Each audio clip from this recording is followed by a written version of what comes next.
Sunday afternoon ಮಧ್ಯಾಹ್ನ ಅಷ್ಟರಲ್ಲಿ ಲೈಟಾಗಿ ಮಳೆ ಬರೋದಕ್ಕೆ ಸ್ಟಾರ್ಟ್ ಆಗಿತ್ತು. ಮಳೆ ಯಾವಾಗಲಾದರೂ ಬರಲಿ, ಬೆಳಿಗ್ಗೆ ಸಾಯಂಕಾಲ ಇಲ್ಲ ಅಂದರೆ ಮಧ್ಯಾಹ್ನ ಟೀ ಅಂತೂ ಇದ್ದೇ ಇರುತ್ತೆ. ಮಸಾಲ ಟೀನ ಮಾಡ್ಕೋತಾ ಇದ್ವಿ. ಬಟ್ ಈ ಸಾರಿ ಏಲಕ್ಕಿ ಮತ್ತು ಶುಂಠಿನ ಹಾಕಿ ಟೀನ ಮಾಡ್ಕೋತಾ ಇದ್ದೀವಿ.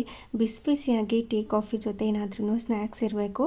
ನಿಪ್ಪಟ್ಟು ಮಾಡಿದ್ದೆಲ್ಲ ಅದೇ ಕೂಡ ಇತ್ತು. ಹಾಗಾಗಿ ಹೊಸದಾಗಿ ಏನು ಸ್ನ್ಯಾಕ್ಸ್ ಮಾಡೋದಕ್ಕೆ ಹೋಗಲಿಲ್ಲ. ಯಾರಿಗೆಲ್ಲ ಈ ಥರ ಮಳೆ ಬಂದಾಗ ಕಾಫಿ ಟೀ ಕುಡಿಬೇಕು ಇಲ್ಲ ಪುಸ್ತಕ ಓದಬೇಕು ಅನಿಸುತ್ತೆ ಅಂತ ಕಮೆಂಟ್ ಮಾಡಿ ತಿಳಿಸಿ.